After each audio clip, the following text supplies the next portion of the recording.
Vale, pues nada, ahora sí que sí. Buenos días a todos lo primero y bienvenidos a un nuevo webinar de IAB Spain, en esta ocasión acompañados de nuestro asociado Making Science, para hablar un viernes sobre Marketing Mix Models, cómo maximizar el ROI. Y para eso tenemos a Jonas Martínez, Team Lead Data Tech en Making Science. Como siempre, chicos, antes de dar paso a Jonas, voy a recordar que las preguntas se las podéis dejar por el botón de preguntas y respuestas para que luego lo tenga mucho más ordenado y les sea mucho más sencillo contestaros a todos. Así que nada, todo tuyo y muchísimas gracias por estar un viernes con nosotros.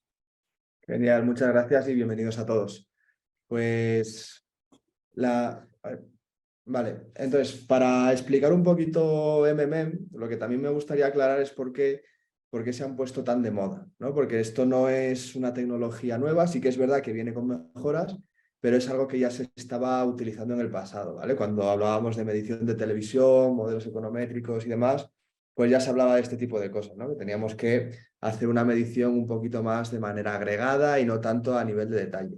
Pero de repente, en los últimos años también en marketing digital, vemos que están otra vez en boca de todo el mundo y que son súper necesarios. Entonces, vamos a empezar explicando por qué pasa esto, ¿no? Pues lo primero que hay que entender es que el digital, sinceramente, íbamos hacia otro lado. O sea, no íbamos a que luego os explicaré bien el concepto del MMM, pero lo principal es que el MMM, en vez de ir a nivel de usuario, en vez de hacer un análisis tan a nivel de detalle, de ver todo lo que ha hecho cada uno de los usuarios, utiliza más datos agregados de las plataformas, ¿no? Pues la inversión agregada de Google, la inversión agregada de televisión, de radio y demás. Así no hacemos ese seguimiento a nivel de usuario. Pero la verdad es que hace unos años en el digital íbamos hacia otro camino, íbamos más a intentar traquear al máximo al usuario, seguir todo lo que ha hecho para así hacer una publicidad muy personalizada, unos análisis muy al detalle de cada usuario, ¿no? Y luego poder sacar patrones muy claros y demás. ¿Qué pasó? Que salió todo el boom de la privacidad, ¿no? Pues y no solo fue una cosa, fueron diferentes factores. Por un lado, todos los cambios regulatorios con la entrada de la GDPR, que el foco de esta ley es no puedes identificar de manera única a los usuarios. Entonces ya iba un poco en contra de hacia dónde estaba yendo el entorno digital, ¿no? Esa medición tan hiper detallada de los usuarios. Además de eso, también pues, todos se pusieron las pilas y los navegadores pues también empezaron a eliminar, por ejemplo, las third party cookies, ¿no? Todo esto de traquear al usuario en tu propia web, no solo con cookies tuyas propias, sino meter Google, meter Facebook, meter terceros, meter el otro, pues también eso, pues Safari y Firefox se pusieron muy pronto y Chrome, pues ya lo anunció, nos ha dado un poquito más de margen que el resto, pero va a llegar, ¿vale? Toda esta parte de eliminación y traqueo del usuario tan importante. Por ejemplo, un tema muy importante en este punto es el tema de las impresiones. Cada vez es más complicado llegar a medir, ¿no? Esas impresiones, en qué momento se ha tenido en el usuario fuera de nuestra web y poder arrastrarlas a nuestra medición en el momento exacto para poder construir los modelos digitales. Eso cada vez es más complicado, ¿vale? Por eso es un punto más de este cambio de dirección. Y luego, pues también los usuarios se han puesto más serios, ¿no? Ya quieren saber lo que se está midiendo de ellos, ¿no? Antes daba un poquito más igual, ahora no. Pues ahora quieren saber qué se puede medir de ellos y qué se puede hacer con sus datos, ¿no? Por ejemplo, este es el típico banner de cookies, de aceptación de cookies que tenemos que tener ahora al inicio de nuestra página web, ¿vale? Y el usuario puede decidir qué cookies aceptar y no. Entonces, bueno, este cambio en toda la privacidad, la verdad que nos afectó mucho, ¿no? Entonces aquí esta gráfica también la hemos usado mucho y es desde 2017, ya lo veníamos diciendo, ¿vale? En 2021 empezó este cambio donde teníamos una medición digital o sea, que estaba muy dominada por las cookies. O sea, las cookies es un sistema de medición a nivel de usuario que se quedan guardadas en tu navegador y es muy fácil, ¿vale? Y estábamos muy adaptados a ese sistema. Se guardaban las cookies de cada vez que se veía un anuncio y demás en el navegador del usuario y luego se usaban para identificarlos en la propia página web, ¿vale? Pero esto es lo que vamos en contra de ello. O sea, estamos perdiéndolo. En 2021 empezamos con el cambio y lo que decíamos, a partir de 2021 cada vez iba a ser más y hemos llegado a este punto ya, ¿no? Pues cada vez Con cookies se están observando menos cosas. Es verdad que nos han dado un poquito de margen con el tema de Chrome, pero sobre todo en España, que tiene mucho peso, pero cada vez tenemos que ir más a otro tipo de mediciones. Por ejemplo, hay que hacer con identificadores anónimos, hay que hacer, y sobre todo coge mucha importancia el tema de modelar, ¿vale? Y modelar sí que se hace como una muestra de datos, o en Marketing Mix Modeling tenemos que hacer con datos agregados y estimar los resultados, ¿vale? Vamos un poquito más a eso. Lo bueno de todo esto, que el futuro que decíamos en 2021 ya está aquí, cada vez es más fuerte y la gente es más consciente, pero no ha venido solo. Es verdad que en todos estos años se han puesto pues, muchas soluciones, ¿vale? Pues temas de Customer Match, por ejemplo, que podemos identificar a los usuarios con el email, porque a eso sí que lo han aceptado, poder registrarles con el email. GA4 ha entrado muy fuerte también con temas de modelar conversiones perdidas de aquellos usuarios que no han aceptado, temas de Enhanced Conversion, Consent Mode, Data Clean Rooms, los CDPs y CDAs para potenciar esa First Party Data, tema de predicciones, cada vez es más importante porque como no podemos medir absolutamente todo, en vez de perderlo, tendremos que hacer cierto tipo de predicciones, ¿vale? Ya no son esos sampling que hacían las plataformas que eran súper básicos, sino que son predicciones mucho más ajustadas, con un acierto mucho mayor, ¿vale? Y mucho más, a nivel matemático, mucho mejor. Y luego también, pues a la sesión que estamos hoy, los MMM, ¿vale? Los Marketing Mix Modeling, que vienen a esto. Tengo cero necesidad de tener que traquear al usuario a nivel individual, que luego ahora os cuento el concepto, ¿vale? Pero entonces fue un punto de inflexión, ¿no? Porque aquí lo que fue, nos encontramos por un lado, de repente las limitaciones de privacy. Dijimos, ¡buah! Todo lo que estábamos haciendo, el paradigma cambia. Entonces, ya que teníamos que cambiarlo todo, pues sacamos a la mesa muchos más problemas que había en el digital, ¿no? Pues esas limitaciones de clientes para medir en el digital. Tema de televisión, tema de radio, tema de offline, tema de visitas a tienda, de conversiones offline, que había ciertas cosas para medirlo, pero se perdía, ¿no? Y aquí es para mí cuando de verdad el cambio es cuando desde marketing vemos la necesidad de tener que empezar a hablar con perfiles mucho más técnicos, ¿no? Aquí, a mí en la foto me encanta, pero es como la explicación es. Nosotros estábamos haciendo las cosas de una manera que pensábamos que era la única, pero es que la realidad que medir por cookies y medir a nivel de usuario es una de tantas cosas que se pueden medir. Entonces, con todo este tema de desaparición de las cookies no hay que tener miedo, es simplemente vamos a cambiar la forma de hacer las cosas. Entonces, cada vez es más importante y es así los equipos técnicos dentro del marketing digital. ¿Vale? Entonces, los equipos técnicos nos van a ayudar un montón a hacer soluciones más avanzadas. Nosotros, por ejemplo, yo aquí quise destacar Value-Based Bidding avanzado, por ejemplo, ¿vale? Que esto es en las campañas ya no solo optimizar a lo que vemos en la web, sino que hacer predicciones de lifetime value, de lo que el usuario va a invertir en nuestro negocio a lo largo del tiempo, predecir cancelaciones, devoluciones de compra, todas esas cosas. Y eso incorporarlo en los sistemas.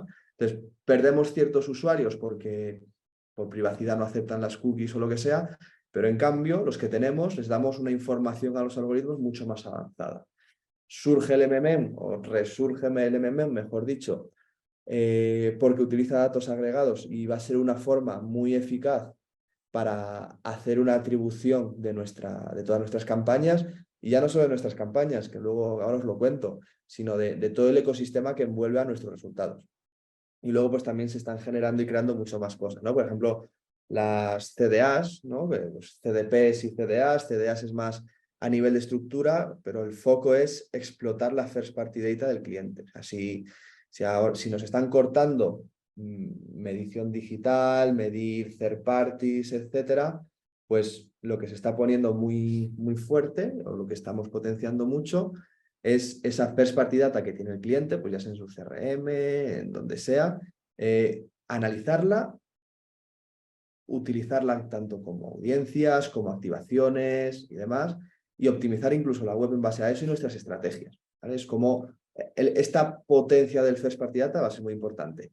Y cuando hablamos de offline conversion, también es toda esa first party data que no tenemos en las web o en nuestras campañas, incorporarla de nuevo, incorporarla a ellas para optimizar mucho mejor, ¿vale? Es como este cambio de paradigma. Entonces, ¿hacia dónde deberían ir los anunciantes, ¿no? Yo como cliente, ¿hacia dónde debería esforzarme, ¿no? O a dónde debería focalizar mis esfuerzos.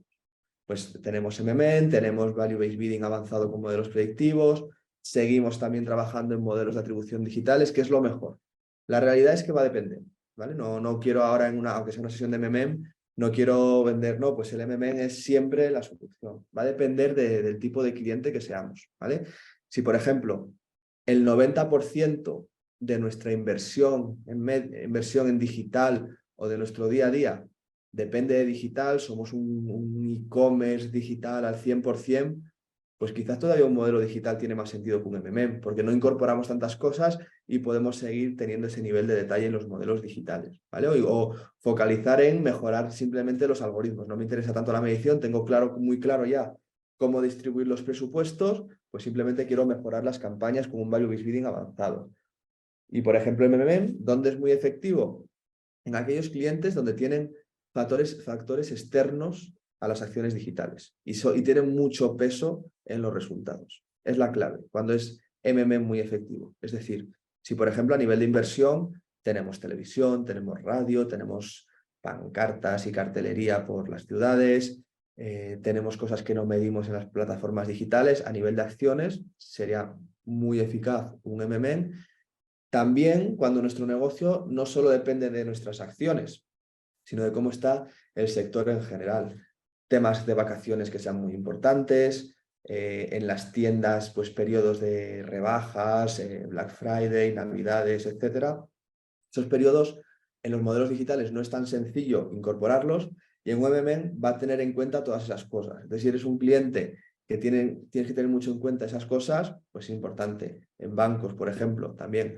Oye, pues es que el precio que tengamos para las hipotecas, los tipos de interés y demás son muy importantes para los resultados. Todo eso se puede incluir en un MMM, ¿vale? Entonces, dependiendo del cliente que seas, tienes que centrar tus esfuerzos en un lado o en otro, ¿vale? Y el MMM muchas veces va a ser la solución. Entonces, ¿cuál es el concepto del MMM? Que ya os he ido adelantando un poco. Vale. Esto es lo que os he explicado antes. ¿Hacia dónde iba el sector digital? ¿Vale? Primero íbamos como a construir este path del usuario de, pues a ver dónde ha tenido cada impresión, en qué orden, en qué momento, si después ha tenido una venta, y después de, a nivel de cada usuario, generar este path to conversion, que lo llamamos, le aplicamos diferentes modelos. Incluso esto lo fuimos mejorando, ¿vale? Lo que hicimos fue ya no solo, y lo seguimos haciendo, ¿vale? Clientes que tienen mucha potencia en digital, seguimos haciendo este tipo de cosas. Pero ya no solo las acciones de campañas que vemos aquí, sino, oye, información propia de la web, de toda la parte del CRM, más información de marketing.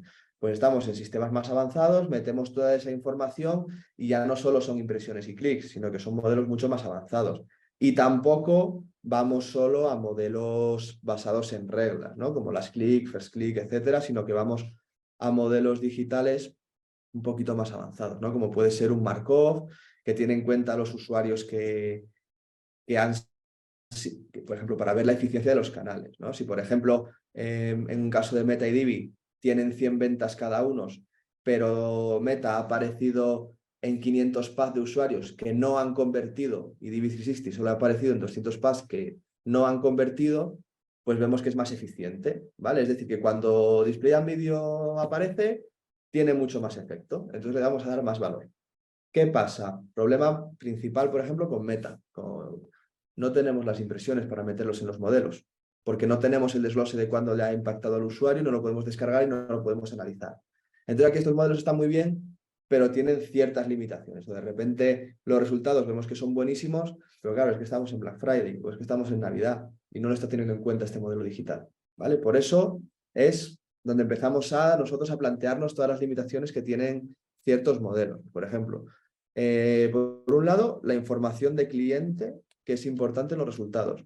Oye, lo primero, impresiones e información limitada por todo el tema de privacy y demás. Pero además, la política de precios, que igual la estamos variando durante el año y hay que tenerla en cuenta para los resultados, para analizar el modelo. Devoluciones, cancelaciones, tasa de ocupación de aerolíneas, de hoteles, etcétera, el stock de productos, todo tema de OTAs, márgenes, publicidad en tele, o sea, todo eso se escapa un poco. Entonces, vosotros cuando veáis esto diréis, pues para mi cliente, para mi tiene sentido para mí o no, porque no tengo tanta información de ese tipo. Pues aquí es cuando empiezas a valorar el MMM. Y ya no solo a nivel de cliente, sino en el propio sector, pues hay estacionalidad, grado de competencia, tema de economía, tema de festivos diferenciados por país. Hay muchas cosas que en las optimizaciones o en modelos digitales no se suelen tener en cuenta, pero en un MMM sí podemos incluir, ¿vale? Que es por eso como surge. Al final, todo esto de eventos especiales, temas de orgánico, e-commerce, sí que es verdad que sí podría estar un poquito mejor en Path to Conversion, pero temas de CRM, out of home, offline, el Marketing Mix Modeling es un modelo mucho más potente para analizar este tipo de cosas. Entonces, ¿cuál es el concepto? Hasta aquí es lo principal. Vale, el concepto del MMM es: yo no voy a generar ese Path to Conversion a nivel de usuario, que es lo que se nos está complicando. Lo que se nos está complicando es: este usuario le ha impactado tal día a tal hora con una plataforma, después con otra y ha convertido. Nos lo están limitando un poco, ¿vale? Sobre todo ver en qué momento exacto a cada usuario, porque es que si vamos a nivel de usuario a cada path, tenemos que sacar ese identificador único y es a donde vamos en contra. El sector va en contra de eso, más que el sector, la legalidad y los propios usuarios no quieren. Entonces tenemos que cambiar el camino. Pues, ¿cuál es el concepto? Vamos con datos agregados. ¿Cómo solemos hacerlo?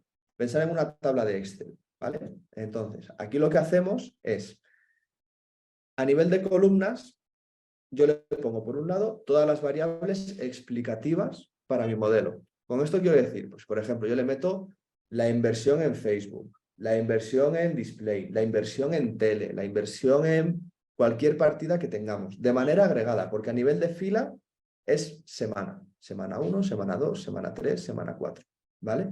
Entonces, es el concepto de montarlo. Entonces, con esto yo ya no necesito ir a nivel de usuario. Yo lo que hago es, vale, la semana 1 he tenido esta inversión en Facebook y esta inversión en tele, porque eso es más fácil de sacar, porque eso es lo que hemos gastado.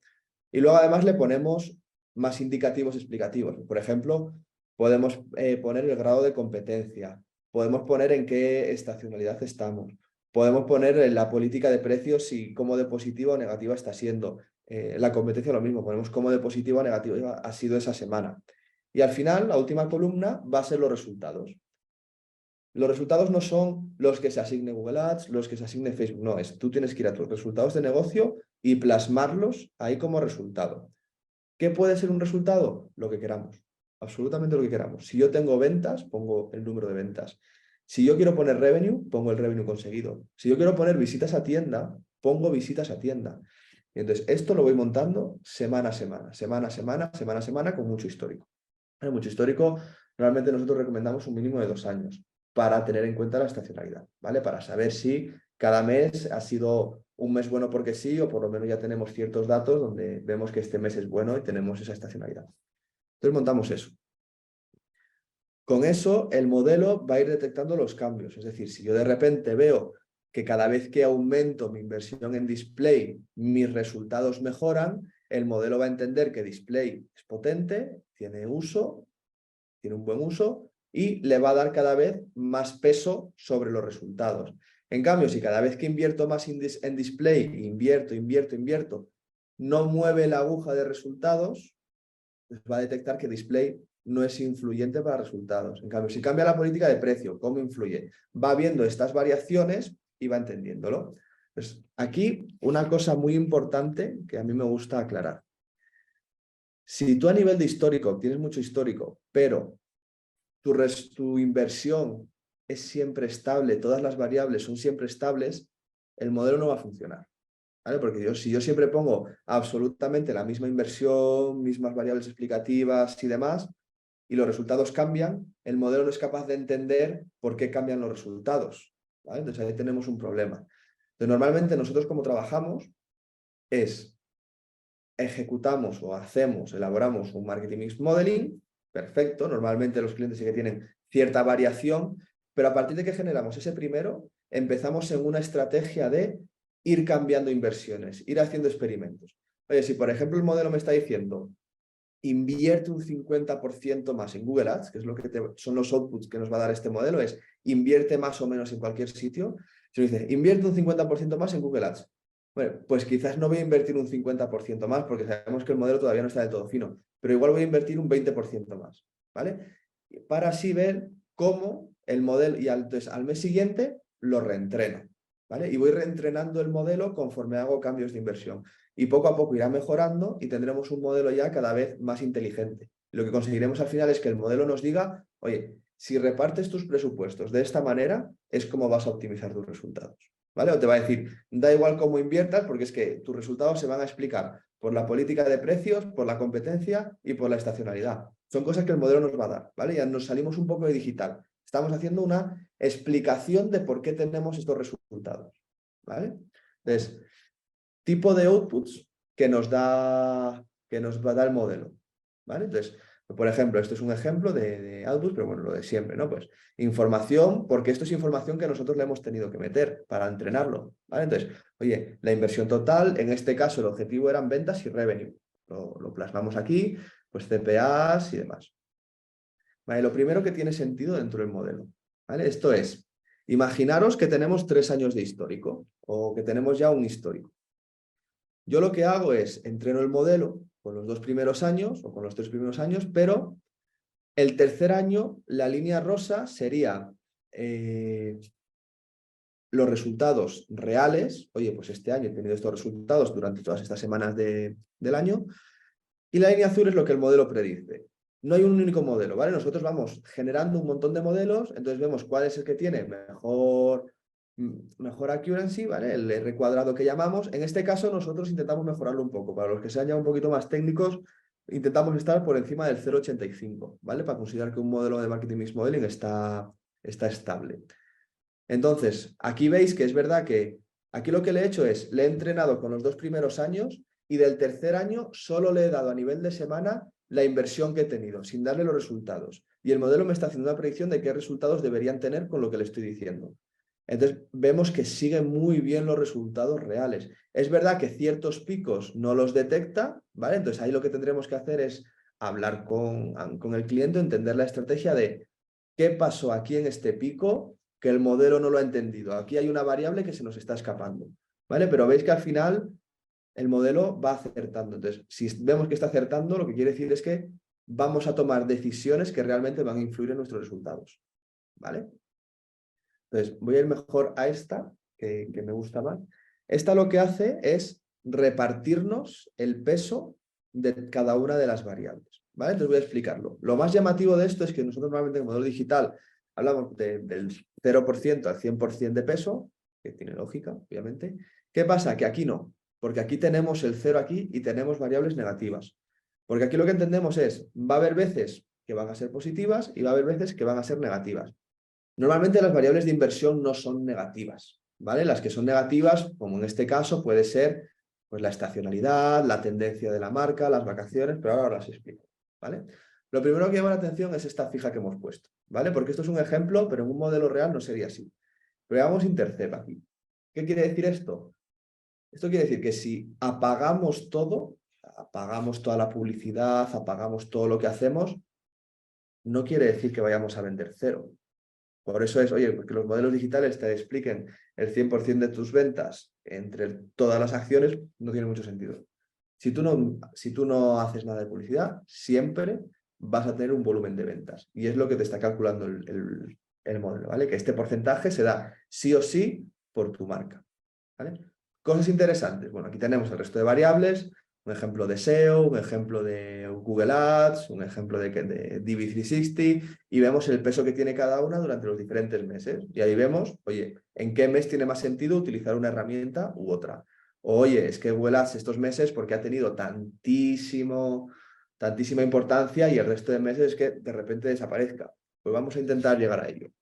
Entonces, para mí un ejemplo muy importante, tenemos que tener en cuenta que este es un ejemplo de datos ficticios, pero que focalizados en un e-commerce, ¿vale? De venta de un poquito de todo, ¿no? De cosméticos, de perfumes, etc. Entonces, vemos aquí los meses. Noviembre, diciembre y enero. Temas interesantes. La estacionalidad. Estacionalidad en estos 3 meses es positiva, que es esta línea azul clarita, que está aquí explicada. Y el resto de meses es negativa. ¿Por qué? Black Friday y Navidad. Es decir, este cliente tiene una estacionalidad muy marcada y va a ser muy positiva en Navidad. Y de repente, ¿por qué tiene tanto peso Google Ads en estos meses? Lo mismo, porque es una estacionalidad para este cliente donde el usuario es muy proactivo a buscarles. Es la clave, porque Google Ads no va tanto a por ti, sino que tú le buscas. Pues estos meses la estacionalidad es positiva y Google Ads va a ser muy importante porque el cliente te va a estar buscando. Entonces tienes que estar ahí y aparecer y va a ser muy importante. ¿Vale? Una explicación. Luego, el resto del año, pues la estacionalidad te resta resultados. Así como, por ejemplo, hemos puesto que la tendencia de esta marca, porque no estaba haciendo branding, es negativa. Cada vez porque sí, por no estar tú en la mente de los usuarios, estás vendiendo menos. Te está tirando para atrás en tus resultados. Entonces habría que también darle un push de branding a este cliente. Y el resto del año, cuando ya no te están buscando tanto por Google Ads, pues lo que nos está diciendo el modelo es, no inviertas tanto en Google Ads, porque además en Google Ads depende de que te estén buscando, pero por ejemplo, shopping sigue siendo importante, display, todo el tema de display va cogiendo importancia, es decir, ese tipo de cosas son más importantes el resto del año. Entonces, no tienes por qué, por ejemplo, pelear tus resultados o tus cifras de Google Ads todo el año. Sabes que vas a tener unos meses buenos y otros peores y puedes redistribuir tu información de esa manera. Y luego esta gráfica a mí me gusta mucho, ¿vale? Estas son las curvas de saturación que llamamos. Un ejemplo de un modelo que todavía no estaría bien entrenado. ¿Por qué digo esto? Por ejemplo, esta línea estaría bien entrenada, ¿vale? Bueno, esto tendría que ser un ejemplo, tendría que acabar ya plana o tendríamos que ponerle aquí un corte, ¿vale? ¿Qué significa esto? Significa, oye, yo he tenido esta inversión real en Search y el modelo me dice que del total del revenue me pertenece a la línea de Search este revenue. Eso es lo real. Pero lo que me ha creado es cómo varían los resultados en base a la inversión que yo le meta. Es decir, si yo subo de 18 a 20K la inversión, los resultados van a variar de esta manera.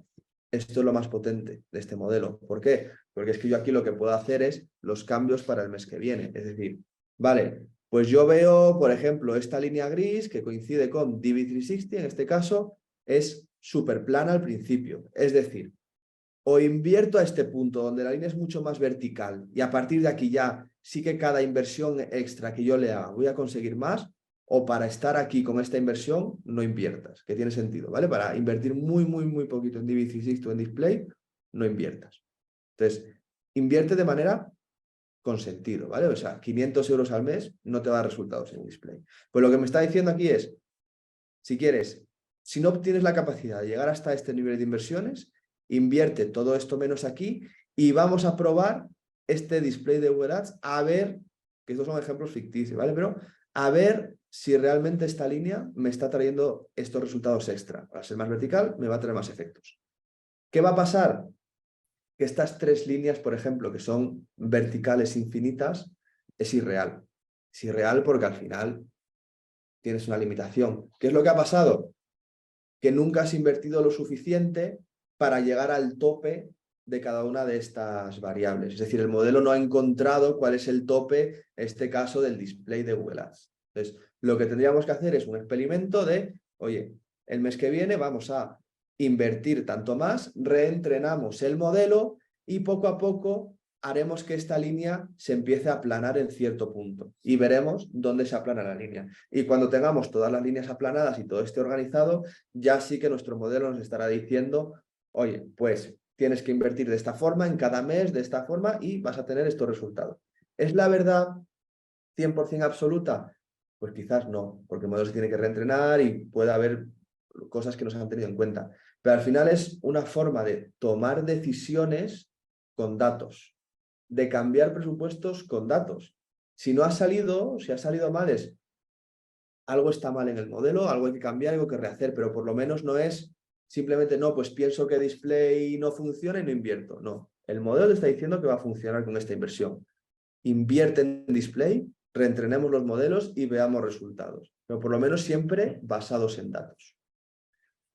Y luego además, pues bueno, pues esto es más métricas, donde en un proyecto de MMM también vemos, ¿no? Pues cómo se ha cambiado el volumen de inversión durante todo el año, o por ejemplo, un tema muy importante que viene muy relacionado con todo lo anterior, ¿vale? Con temas de, pues el tema de FX Share y Spend Share a mí me gusta mucho. ¿Esto qué quiere decir? Es decir, el FX Share es sobre el total de resultados, qué porcentaje le estamos adjudicando.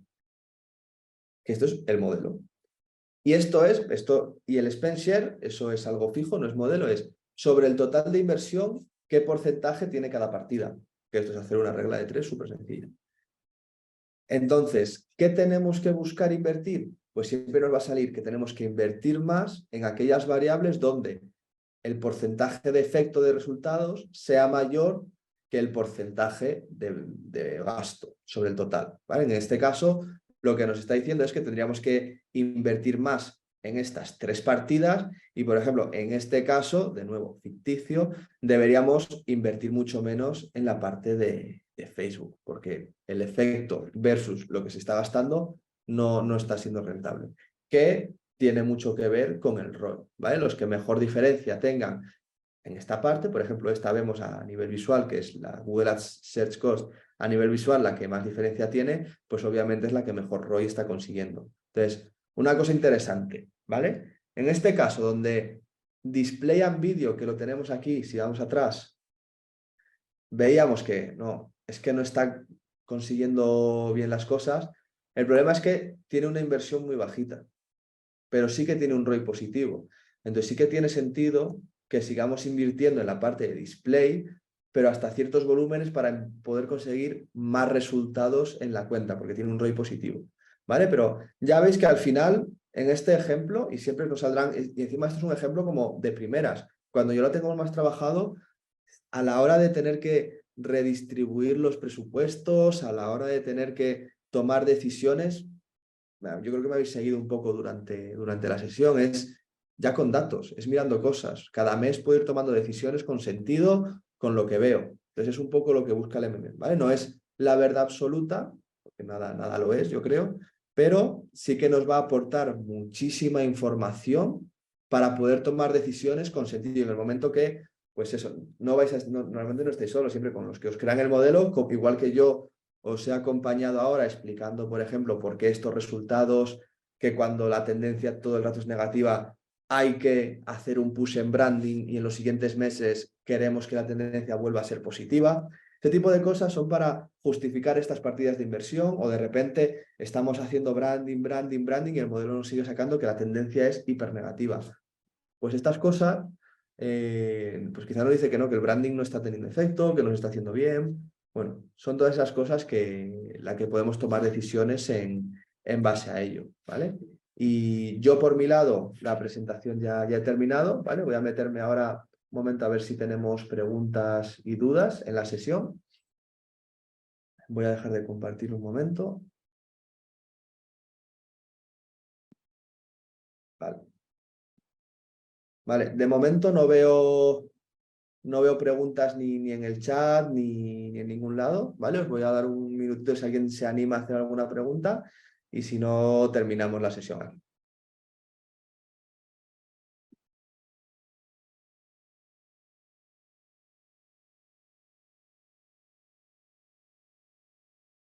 Vale, pues nada, veo que más o menos ha quedado todo claro. Espero que os haya gustado y nada, por mi lado, muchas gracias a todos y un saludo.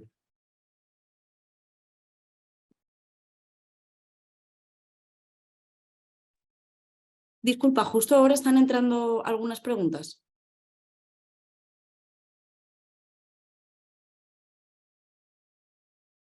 Vale, hay un número mínimo de canales. Primera pregunta, ¿vale? ¿Hay un número mínimo de canales e inversión desde que tenga sentido montar un MMM? Hay un mínimo y un máximo, ¿vale? O sea, por ejemplo, mínimo, si tienes un canal, 2 canales, 3 canales, es complicado. Pero el MMM también tenemos que tener en cuenta no solo canales, sino si tú tienes 2 canales y tu objetivo es repartir el presupuesto entre esos 2 canales, MMM puede que no tenga sentido. Ahora otra cosa es que tú tengas solo 2 canales, pero quieras entender a qué se deben tus resultados. Eso es otro punto. Entonces ahí ya el MMM ya no son solo meter esos 2 canales, que lo metemos, es meter política de precios, es meter estacionalidad, es meter variables extras para que tú a nivel estratégico sepas a qué se deben tus resultados. O sea que el MMM lo enfocamos a digital, pero no solo es digital, ¿vale? Puede tener como muchas más usas. Pero si tu objetivo es solo hacer un cambio de inversión de tus canales, pues yo te hablaría de mínimo, o sea, pueden ser 3-4 canales, pero luego, por ejemplo, display podemos dividirlo, ¿no? Podemos dividir display entre branding y un poco más de performance. Podemos dividir un poquito ya dentro de los canales, ¿no? Pues depende del funnel en el que estén tus campañas. Entonces, bueno, 2-3 canales, pero los subdividiríamos en varios. Y también hay un tope, ¿vale? No podemos bajar mucho a nivel de campañas o meter 27 canales. Muchas veces tendremos que agruparlos porque los modelos tienen limitaciones. Si les metemos 500 variables explicativas, el modelo necesita muchísimos datos históricos y nos perdemos, ¿vale? Como tope también luego explicativas, estamos hablando como 15-20 variables de tope, ya es un buen número y no iríamos mucho más allá. Vale, y luego me preguntan, ¿dónde podemos formarnos en MMM, libros, cursos? Pues yo aquí, sinceramente, donde yo me he enterado mucho cuando nos empezamos a preparar para este concepto es en GitHub, ¿vale? Que igual a muchos os pilla un poquito fuera si no estáis a nivel técnico. GitHub es una página de código abierto, donde todo el mundo comparte sus proyectos. Y en este caso os voy a recomendar 2, ¿vale? Uno, Robin. Robin es el MMM que ha elaborado Facebook, ¿vale? Robin con Y. Si buscáis Robin Facebook o si llegáis a GitHub y buscáis Robin, os va a poner toda la explicación de cómo funciona a nivel de detalles, de modelos, de cómo interpretar los resultados, cómo lo saca, incluso os va a dar librerías para hacerlo. Y el otro es el de Google, ¿vale? Se llama Lightweight MMM, que también está en GitHub, o si lo buscáis también podéis encontrar documentación. Hay una página propia tanto de Lightweight MMM y de Robin. En Facebook también tenéis vuestra propia página de Robin y de Lightweight MMM también tenéis su propia página. Entonces, ahí os podéis enterar muy bien, ¿vale? De lo que es toda la parte de MMM. A ver, dejadme que siga viendo las preguntas. Me preguntan, cuando has dicho la tendencia es negativa y hay que hacer branding, ¿te refieres a la tendencia de búsqueda de la empresa o a qué tendencia? Efectivamente, busco, más que eso es a lo que llamamos marca, ¿no? Es decir, yo si tengo que comprarme una lavadora, ¿qué es lo primero que se me viene a la cabeza? Pues si tú no haces branding, si tú no estás en la mente del cliente, el modelo también va entendiendo eso. O sea, obviamente no entiende la mente de la gente, pero lo que va haciendo es que yo estoy haciendo las cosas exactamente igual de bien, todo está funcionando de la misma manera y no entiendo por qué los resultados cada vez son peores. Pues mira, es que lo asocia a la tendencia. Eso es que si todo está bien, no cambia la competencia, no cambia nada, pues es que la tendencia de la marca cada vez está yendo a menos. Y la gente de por sí te busca menos, es menos proactiva a buscarte, o si incluso ves anuncios de display tuyos, están menos propensos a clicar, ese tipo de cosas. ¿Vale? ¿Qué resultados estáis teniendo en la aplicación de las recomendaciones?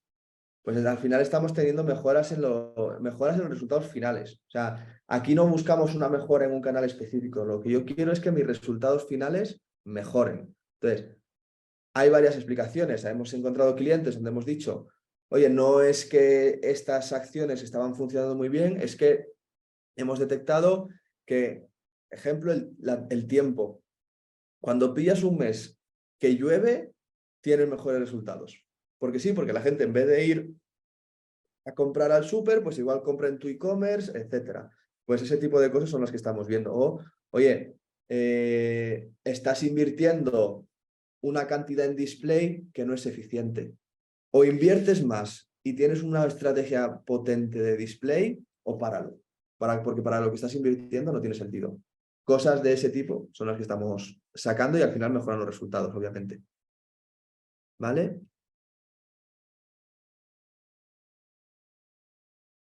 Me preguntan, Recomendáis en canales medios donde la eficiencia es baja, como la televisión, y por lo tanto siempre se verá perjudicada. Justificar un reparto de presupuestos a favor de digital en base a los resultados de saturación. Es que para cada cliente va a depender, ¿vale? O sea, ¿la eficacia de la tele es baja? O sea, es verdad que es a nivel de número de impactos no es eficiente, pero si de repente el modelo, cada vez que enchufas la tele, mejora la tendencia de la marca, mejora en el resto de resultados, el modelo va a entender que es súper importante y te va a decir, porque ya no es solo eficiencia, es la importancia que el modelo detecta ese tipo de cosas. O ya no solo una tele normal, igual una tele con un patrocinio de un deportista y lo separamos en variables, ¿vale? Pues, ahora, pues cuando es un deportista famoso ha tenido muchísima influencia en los resultados, o cuando es un político no tanto, que la gente no tiene tanto tirón con esas cosas. No lo sé, pero o sea, ya no es tanto eficiencia de más impactos, menos impactos, es si tú estás haciendo tele todo el rato, el modelo ve que y la apagas y no cambian los resultados, pues el modelo va a entender que no era tan importante, pero la eficiencia la va a ver en resultados, no impactos perdidos, ¿vale? Lo vamos a poner un poquito más allá. Vale, y me preguntan, en el modelo de peso del canal por mes. Ah, perdón, que es que yo creo que se había confundido. Bueno, esta ya respondimos arriba. Vale, un momento. Es que perdonar que se me van juntando preguntas de varios, ¿vale? Entonces, según una que me preguntan, ¿qué resultados estáis teniendo en la aplicación de las recomendaciones referido a los resultados del modelo MMM, así como las curvas de saturación? Vale, perdón, es que se me van intercalando, ¿vale? La verdad que vemos cosas interesantes. Una cosa que tiene bastante sentido, que ya más o menos lo intuías, pero tiene bastante sentido, es, por ejemplo, cuando tú tienes poquita inversión, las líneas que son muy verticales al principio son las de Search. Ya decíamos, o sea, si tienes poca inversión, céntrate en Search, porque es donde te va a dar resultados pronto. Ahora, esa línea se empieza a aplanar. Y en cambio, acciones como de display, de social, etcétera, al principio son más planitas y luego van subiendo. Y luego se aplanan, obviamente, pero ¿qué quiere decir esto? Que lo que estamos viendo es que en la mayoría de los clientes invertir 500 euros al mes, invertir 700 euros al mes en display, en Facebook, no tiene mucho sentido. Lo que estamos viendo es claramente canales donde hay que invertir cuando hay poca inversión. Ahí estamos viendo cuándo dejamos de invertir en ellos y cuándo empezamos a hacer una estrategia potente en otros canales, ¿vale? Pero eso de dividir muchísimo la inversión en 500 aquí, 600 aquí, 300 aquí, vemos que al final en este tipo de modelos lo perjudica, ¿vale? Nos va a tener una estrategia un poquito más potente. ¿Qué porcentaje de las veces tiene los resultados esperados versus otros resultados que no esperados? Al principio cuesta un poquito, sobre todo cuando estamos entrenando el modelo. De repente quizás hacemos un modelo, tomamos decisiones en base al modelo y sobre todo al principio decimos, uff, es que esto no era lo que esperábamos. Entonces, ¿qué hacemos? Hablamos mucho con el cliente, ¿vale? Para saber a nivel de sus resultados de, oye, normalmente si os acordáis de la gráfica donde hacemos las predicciones, hay veces que el cliente tiene unos picos súper grandes y el modelo no los entiende. ¿Qué hacemos? Vamos con el cliente y decimos, vale, ¿qué ha pasado esta semana? ¿Qué ha pasado esta otra semana? ¿Y qué ha pasado este mes? Y normalmente encontramos X variables que no estábamos metiendo en el modelo y que son súper importantes. Ofertas de X, una inversión de no sé qué, que fueron a un evento de no sé cuánto, que un Instagramer nos nombró en no sé dónde. O sea, al principio, sobre todo, fallamos más, porque esas cosas se nos escapan. Cuando las vamos entendiendo, es decir, esos picos de resultados que tiene el cliente que no lee el modelo, son clave para decir, ¿qué ha pasado aquí? Necesito información de qué ha pasado aquí porque esto va a mejorar el modelo. Lo cogemos, reentrenamos y a partir de ahí se suele acertar, ¿vale? Por lo que es tu experiencia, vale, por mi experiencia en empresa digital con inversión mayormente en digital, hay mucha deficiencia de resultados en términos de ROI, optimización entre un MMM, un Markov, un DDA u otros modelos de atribución. Depende del cliente. Hay clientes, sobre todo, aunque imaginaros, ¿vale? Un caso en que el 100% de la inversión sea digital, ¿vale? No hay tele, no hay radio, no hay etcétera. ¿Qué pasa? Que es que sigue habiendo factores externos, ¿vale? Sigue habiendo la política de precios. Si de repente, si tú eres una aseguradora y subes los precios o tu competencia los baja, ya no es solo inversión digital. O sea, entonces eso, si tienes competencia a nivel de precios, un MMM tiene más sentido que quizás que un Markov o un Data Driven, porque no tienen en cuenta este tipo de cosas. O el tiempo. Si eres una hotelera, el tiempo es súper importante. O sea, si va a ser bueno en el destino donde tienes los hoteles, te va a estar genial. O si va a ser malo, igual tú estás haciendo la estrategia exactamente igual y dices, el modelo se vuelve loco. No entiende por qué, si todo está igual, de repente aquí falla, entonces ya hay que ajustar los modelos y decirle que no tenga en cuenta esas variables. Entonces, ya no es solo la inversión en digital, que si ya es off, es ya un pro de Marketing Mix Modeling, también es la importancia de factores externos en tus resultados. Entonces, ahí, si tiene mucha importancia, recomiendo un MMM. Si creemos que con lo que tenemos en digital ya tiene bastante explicación, pues un Markov, un DDA tiene más sentido. También os digo que no son excluyentes, ¿vale? Por ejemplo, ¿yo qué sentido le veo? MMM me va a decir aquí de primeras, ejemplo, oye, vamos a invertir un 30% más en display. Genial, vamos a invertir un 30% más en display. Llego a los equipos de display y les digo, oye, tenéis un 30% más de presupuesto. Vale, pero te preguntan, ¿para dónde? Amigo, el MMM no llega tanto a ese detalle. Te dice, pues sí, display, no sé. Pues aquí es cuando tiene sentido un modelo digital. Vale, pues ahora voy a mis campañas de digital, a mis creatividades, a mis segmentaciones a nivel de detalle y con un Markov o un DDA voy a ver dentro de mis campañas cuáles son las que mejor están funcionando a nivel digital, y esa inversión extra que me ha asignado el MMM, con un modelo digital sé cómo hacer la mejor redistribución entre las diferentes campañas digitales. Y para mí esa es la estrategia perfecta. MMM, reparto de presupuestos a grandes canales y luego un modelo digital más al detalle, aunque no tenga todo, para ver cómo mejorar los propios resultados de ese canal. Es como lo solemos compaginar. ¿Vale? Y no sé si he respondido a todas, si queréis decirme, porque ya no hay más preguntas, ¿vale? Si queréis que no he respondido del todo a lo que estáis preguntando, insistir en alguna, me decís, ¿vale? Pero en principio no veo más preguntas.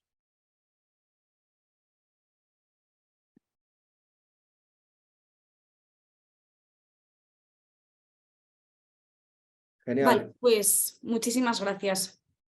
Vale, pues muchas gracias a todos. Como resumen un poquito de la sesión, MMM no siempre va a ser la respuesta. Creo que hemos dejado claro cuándo tiene más sentido y cuándo no, y que las estrategias no son excluyentes, ¿vale? Al final para mí es MMM, tomamos decisiones de presupuestos de primeras, modelos digitales, redistribuimos los presupuestos dentro ya de nuestro canal, y el Value-Based Bidding avanzado es directamente a resultados para mejorar los algoritmos, ¿vale? Entonces, dependiendo de dónde os interese más, os recomiendo apostar por una cosa u otra. Así que muchas gracias a todos y un saludo.